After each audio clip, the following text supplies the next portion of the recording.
Assalamualaikum dan salam sejahtera. Kita bertemu lagi dengan video keempat, matematik tambahan tingkatan 5, bab kedua, hukum linear. Sekarang kita akan mengira nilai pemalar di dalam hubungan yang tidak linear.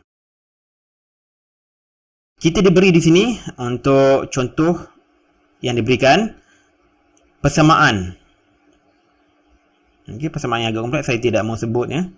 Dan hubungan ini adalah hubungan yang tidak linear. Kenapa? Sebab kita ada punca kuasa 2x sebagai denominator di sini dan juga punca kuasa x sebagai numerator. Jadi kita perlu menukarkan hubungan ini kepada bentuk yang linear. Bagaimana kita nak lakukannya? Cuba lihat step yang akan saya tunjukkan di sini.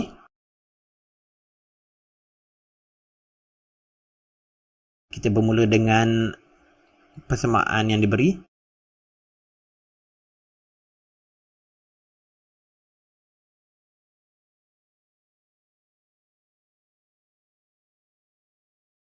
Okey. Kita darabkan kesemuanya. Okey, kita darabkan dengan mungkin agak mengelirukan sekalinya saya menggunakan simbol darab di sini. Jadi saya tidak mahu menggunakan simbol darab. Oops. Saya letak di sini punca kuasa 2x. Jadi bersama dengan y punca kuasa 2x bersama dengan h per 2 punca kuasa 2x. Ini semua darab ya.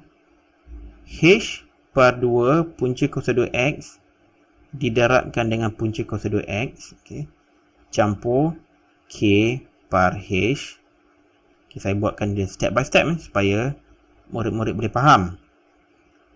Punca kuasa 2x kemudian kita darabkan semula dengan punca kuasa 2x.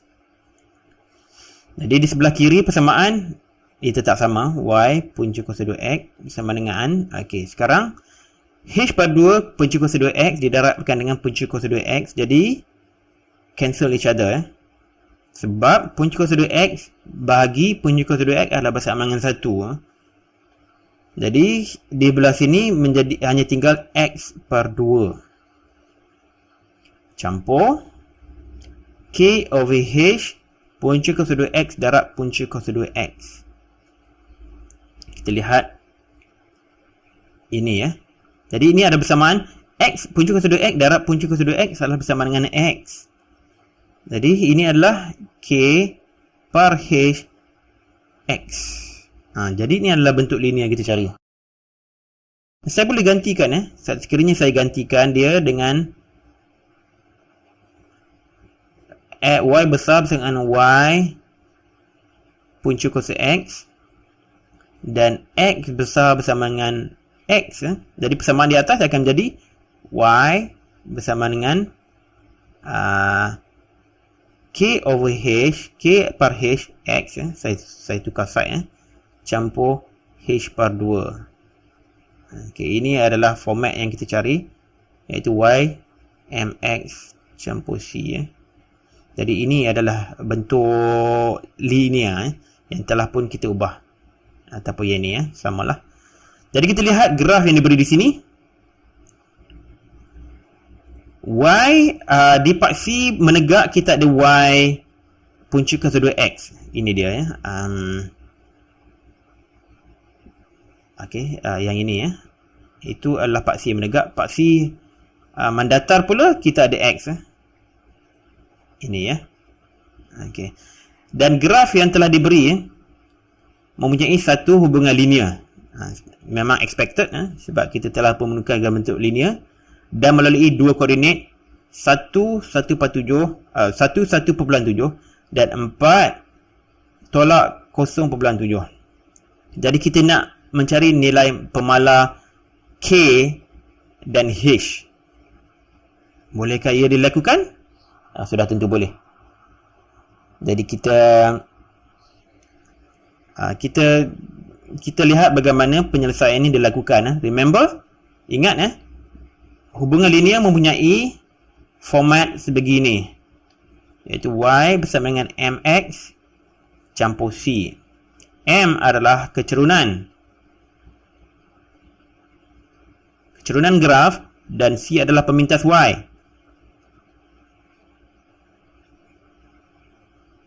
Pemintas paksi Y. Tetapi dalam graf ini kita tidak tahu apakah nilai pemintas Y kerana garisannya tidak pun memintas paksi menegak. Jadi sudah tentunya kita tidak boleh melihat pemintas Y saja, tetapi kita boleh deduce, kita boleh mengira nilai pemalar C. Jadi untuk contoh yang ini, M adalah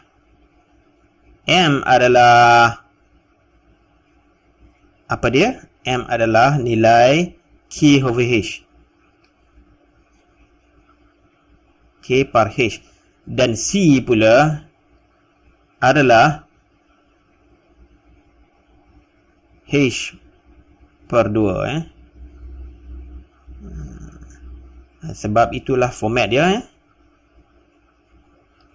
H per 2. Jadi itu adalah formatnya. Kita akan mengira kecerunan dan kecerunan itu adalah K per H. Dan mari kita teruskan.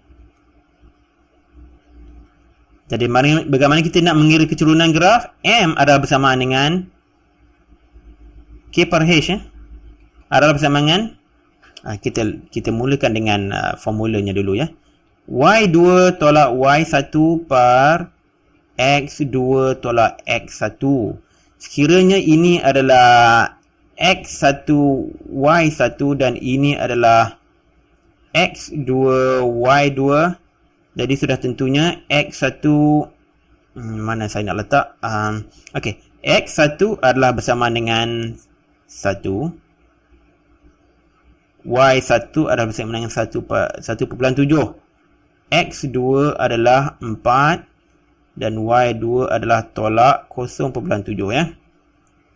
Jadi M sebenarnya ialah K per H bersamaan dengan tolak 0.7 tolak Y1 iaitu 1.7 per X2 adalah 4 tolak X1 ialah 1. Jadi bersamaan 0.7 tolak 1.7 bersamaan dengan tolak 1 per minta maaf, bukan tolak 1 ya, tetapi ini adalah tolak 2.4.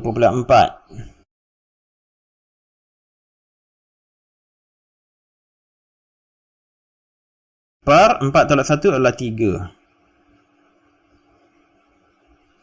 Jadi 2.4 per 3 adalah bersamaan dengan berapa? Kita boleh menggunakan kalkulator sekiranya kita tidak mahu melakukan apa-apa kesilapan.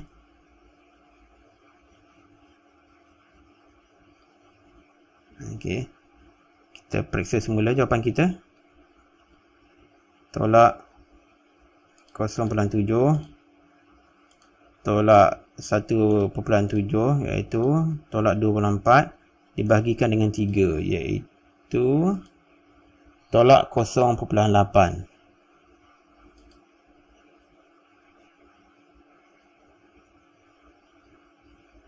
Okey. Itu adalah nilai kepada K per H. Ini kita namakan dia persamaan 1 ya. Kemudian bagaimana kita nak mencari nilai pemalar C iaitu H per 2? Kita nak cari ini pula ya. Kita boleh masukkan mana-mana pemboleh ubah ya. Mana-mana pemboleh ubah, mana-mana koordinat ya, sama ada kita nak cari koordinat yang pertama ini ataupun koordinat yang ini ya. Saya pilih titik 1 dan 1/7 ya.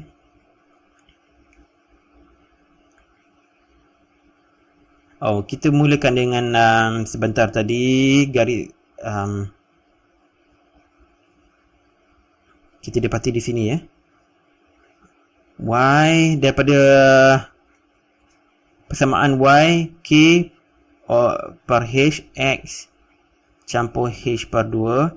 Jadi kita dah dapat K per H adalah 0.8. Jadi Y adalah negatif 0.8 X campur H per 2. Saya panggil ini persamaan kosong lah ya. Saya panggil ini persamaan kosong ya. Dan saya akan menggunakan persamaan ini untuk mencari nilai H per 2.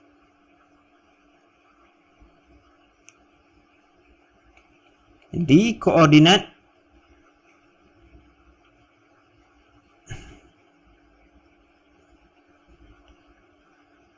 satu 1.7.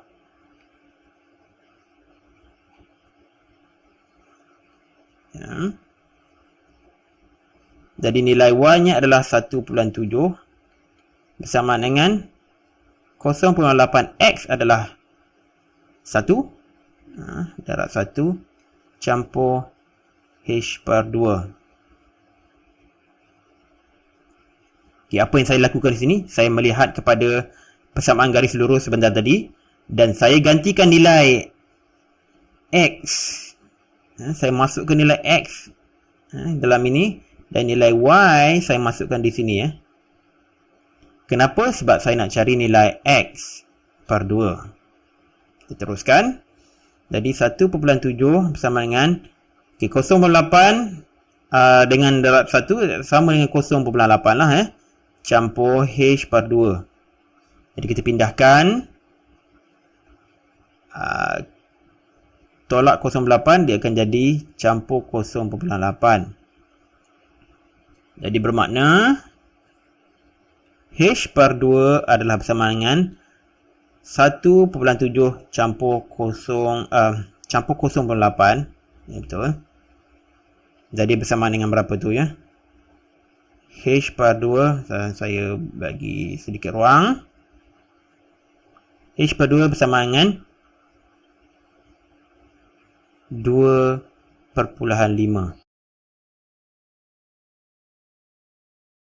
Jadi sekiranya saya darab 2 kedua-dua belah. Jadi 2 darab dengan H per 2 akan ditinggal H saja ya. Sebab tu saya darab dengan 2 bersama dengan 2.5 darab dengan 2 bersama dengan 5. Okey. Jadi kita sudah dapat nilai pemalar yang pertama iaitu H bersama dengan 5. Jadi kita akan menggunakan persamaan nombor 1 ganti H bersama dengan 5 ke dalam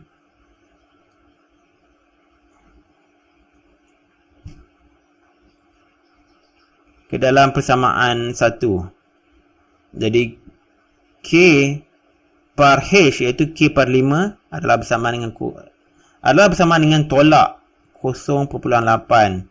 Jadi kita kedua belah kita darab dengan 5. Kenapa saya darab dengan 5? Kerana saya nak buang 5 Jadi belah kiri menjadi tinggal K saja ya. Bersama dengan 0.8 darab dengan 5, negatif 0.8 darab dengan 5 iaitu tolak 4. Jadi inilah dua nilai pemalar yang kita cari. Ya, kita pun dapat selesaikan permasalahan yang diberikan sebentar tadi, iaitu satu soalan yang agak kompleks.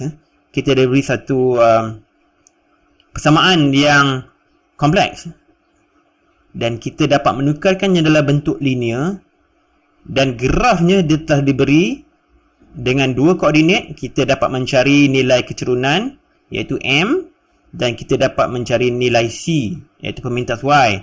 Dan dari situ setelah kita tukarkan hubungan tidak linear kepada bentuk linear, kita dapat mencari nilai pemalar yang ditanya di dalam soalan ini ya.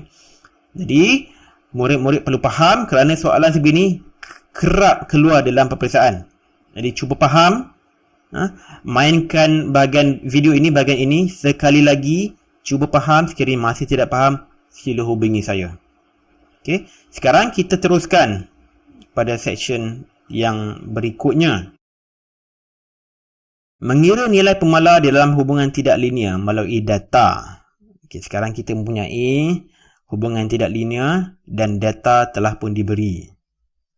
Kita nak cari P dan Q. Okay. Boleh ubah X dan Y adalah berkaitan dengan persamaan P Y kuasa 2 campur Q Y bersama dengan X. Okay. Kita nak cari nilai P dan Q. Data telah pun diberi. Jadi untuk permulaan, kita perlu menukarkan hubungan tidak linear ini kepada satu bentuk yang linear. Okay, bagaimana kita nak lakukan? Hubungan ini memang tidak linear ya. Kenapa? Kerana kita ada X kuasa 2 di sini dan kita ada Y kuasa 2 dan ada Y di sini ya. Jadi kita perlu menukarkannya. Okey, mari kita lihat cara-caranya. Okey. Kita mulakan PY kuasa 2 campur QY sama dengan X. Okay, bagaimana kita nak tukarkannya? Kita kedua-dua belah persamaan ini, PY kuasa 2 campur QY, kita darabkan dengan 1 per Y. Okay, bersama dengan X juga kita darab dengan 1 per Y. Jadi apa yang kita dapat? Bersama dengan PY. Kerana PY, sebab PY, saya buat step by step lah. PY squared darab dengan 1 per Y. PY kuasa 2 darab dengan 1 per Y. Campur QY didarab dengan 1 per Y. Bersama dengan X darab 1 per Y bersama dengan X per Y. Ya. Mudah saja ya. Jadi di sini, untuk sebelah kiri, Y kuasa 2 dibahagi dengan Y. Jadi Y di bawah hilang. Tinggal Y saja. Kenapa? Okay, saya nak tunjukkan step by step. Y per 2 dibahagi dengan Y adalah bersama dengan Y darab dengan Y bahagi dengan Y. Jadi kita potong satu Y. Tinggal Y saja. Okay.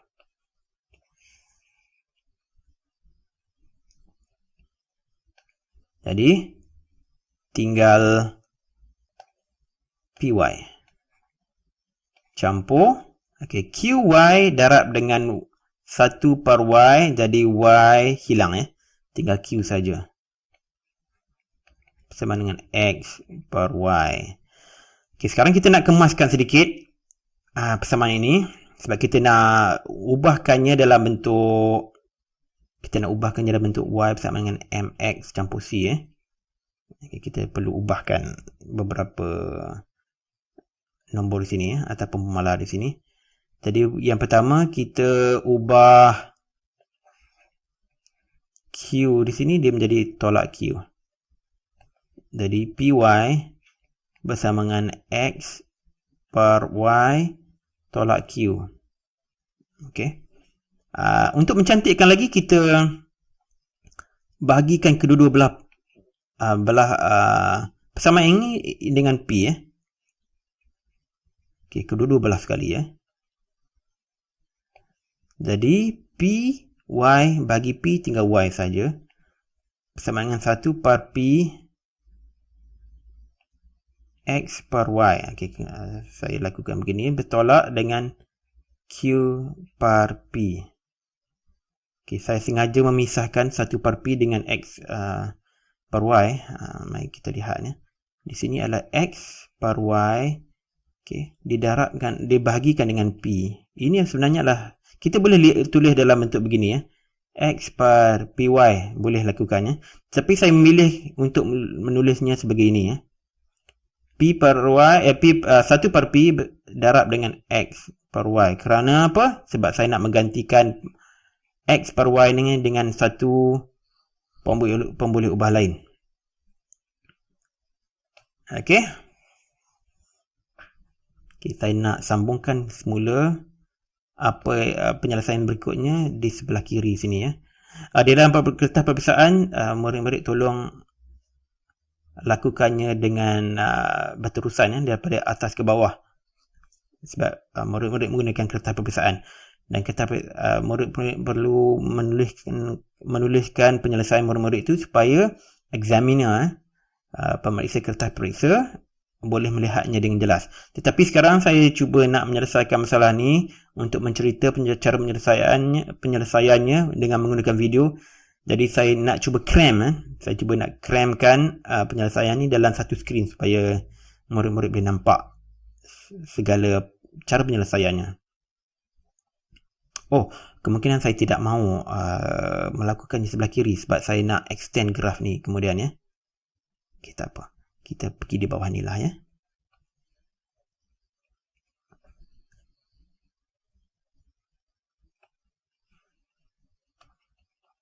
Ganti y besar bersama dengan y dan x besar bersama dengan x per y. Jadi apa kita dapati? Y besar bersama dengan 1 per p x tolak q per p. Okey, sekarang kita telah pun mendapati satu persamaan linear ya, yang berbentuk y bersama dengan mx campur c ya. Di mana m adalah keturunan. Dalam kata yang baru ini, 1 per p adalah keturunan, dan pemintas y c adalah tolak q per p ya.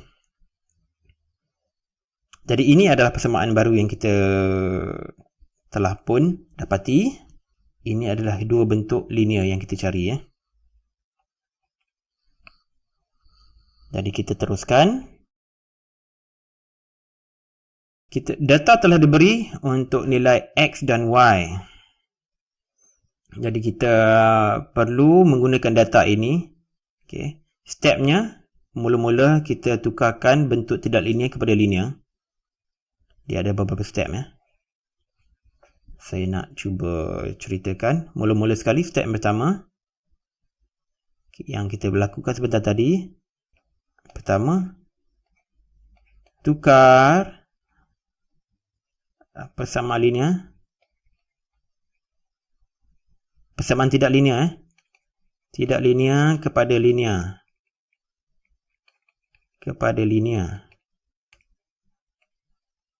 Step kedua, kita nak menggunakan data ni untuk melukis, untuk plot graf garis lurus penyesuaian terbaik.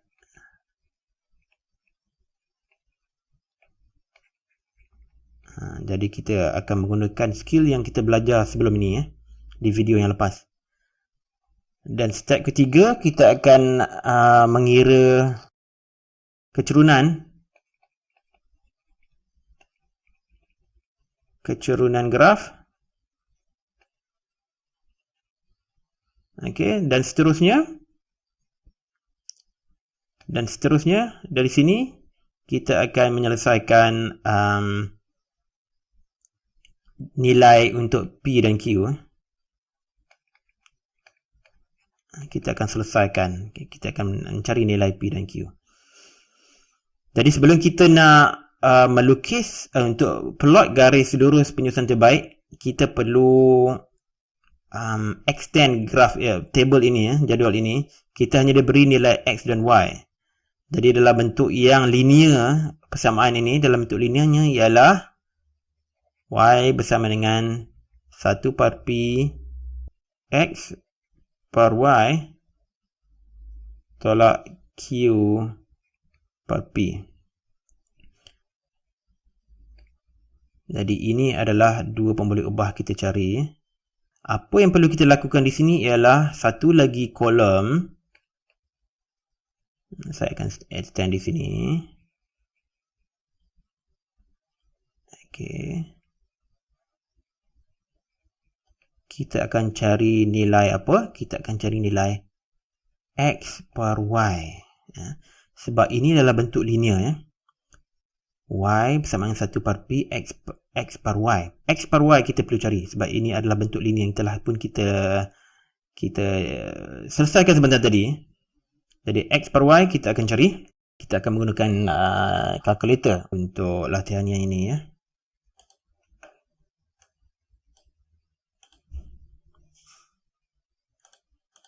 Tiga per 5 bahagi 3 bersama dengan 1.17. Kita ambil 2 titik pukulan sudahlah. 1.17 ya. Kedua 5.3 bahagi 3/3 iaitu 1.61.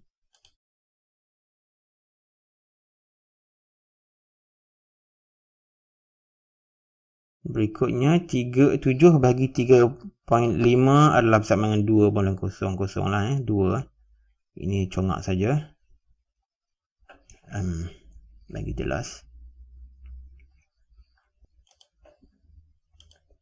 8 bahagi 3.7 iaitu 2.16.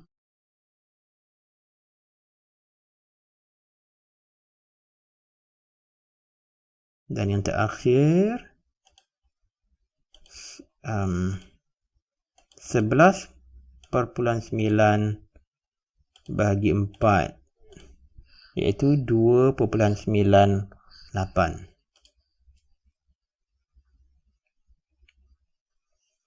Kita akan plot graf menggunakan data ini ya. Kita akan menggunakan hasil daripada ini dua sajalah. Baris yang ini kita tidak perlukan lagi ya. Okey, kita teruskan. Adik-adik, murid-murid sekalian, sila ambil satu lagi kita graf dan kita akan plotkan graf ini bersama-sama dengan garis lurus penyesuaian terbaik. Okey, di sini saya telah pun sediakan ya. Saya telah pun selesaikan X per Y seperti mana yang kita kira sebentar tadi. Di dalam jadual di sini kita hanya perlu untuk melukis, untuk plot titik-titik dan garis lurus penyesuaian terbaik. Dan di sini saya ada paksi Y besar dan paksi X besar. Jadi kita akan selesaikan di sini. Untuk nilai yang pertama, untuk titik pertama 1.17 ialah lebih kurang 1.2.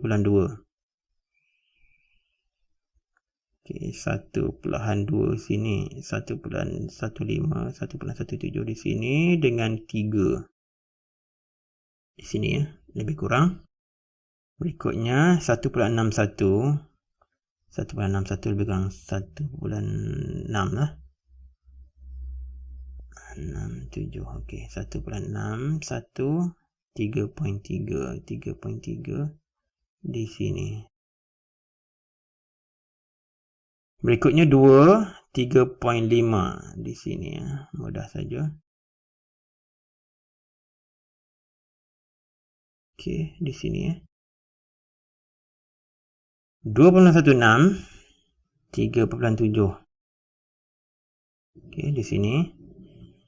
Dan berikutnya 2.9, 2.98 ataupun almost 3 lah ya. Dengan 4. Okey, di sini lebih kurang. Jadi kita perlu lukis garis lurus penyesuaian terbaik. Okey. Ini adakah ini sebenarnya terbaik? Dia melalui 2 titik. Tidak berapa sekata ya. Sebab kita nampak satu titik ini, titik yang ke-6, titik yang 4 ni agak jauh ke sana. Ada 2 titik di atas dan 1 titik di bawah. Mungkin saya adjust sedikit lagi.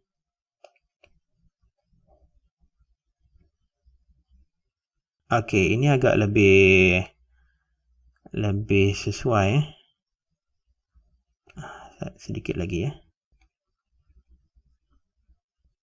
Okey. Jadi dia hampir melalui 3 titik dan kita ada satu titik di atas dan satu titik di bawah. Okey, ini saya kira adalah garis lurus penyesuaian terbaik. Jadi kita cari nilai M, iaitu keturunan. Formulanya ialah Y2 tolak Y1 sebagai review per X2 tolak X1. Jadi kita perlu pilih dua koordinat dalam graf ni. As far as possible, kita pilih titik yang pertama di sini, iaitu 0 dan 2.5, dan koordinat yang kedua iaitu 3 dan 4. Ya, 3 dan 4. Okey. Jadi M bersamaan dengan, ini adalah koordinat X2 Y2, dan kita pilih koordinat satu lagi X1 Y1. Jadi di sini M adalah Y2 iaitu 4 tolak Y1 iaitu 2.5 per X2 iaitu 3 tolak 0. Jadi 4 tolak 2.5 ialah 1.5 per 3. Jadi bersamaan dengan 0.5. Ya. Jadi inilah nilai M, keturunan graf yang kita cari. Sekarang kita cari pemintas Y, C. Dan kita lihat graf ini, pemintas Y adalah di sini, iaitu 2.5. Straightforward. Jadi 2.5. C adalah 2.5. Okay, kita sudah mendapat nilai keturunan dan juga pemintas Y. Jadi kita boleh cari nilai P dan Q. Kita lihat di sini hubungan linear yang telah kita dapati sebentar tadi, iaitu Y bersamaan dengan 1 per P X besar tolak Q per P. Ataupun bentuk asal hubungan linear ialah Y bersamaan dengan 1 per P X per Y tolak Q per P. Jadi kita boleh match keturunan graf. Masih kita lihat semula. Keturunan graf M adalah 0.5 dan C adalah 2.5. Itu pemintas Y. Jadi dari sini kita tahu keturunan adalah 1 per P nilai M bersamaan 0.5. Macam mana kita nak cari nilai P? Kita pindah P ke sebelah kanan dan 0.5 ke sebelah kiri, ke bawah.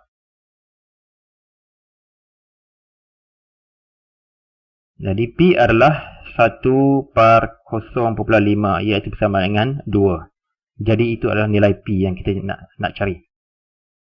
Dan kita cari pula pemintas Y untuk mendapatkan nilai Q. Jadi nilai pemintas Y ialah tolak Q per P bersamaan dengan ini tolak Q per P ialah kerana kita lihat itu adalah tolak Q per P tolak Q per P. Jadi kita perlu maintain sign tolak, tanda tolak, jangan letak tanda positif, bersamaan dengan 2.5.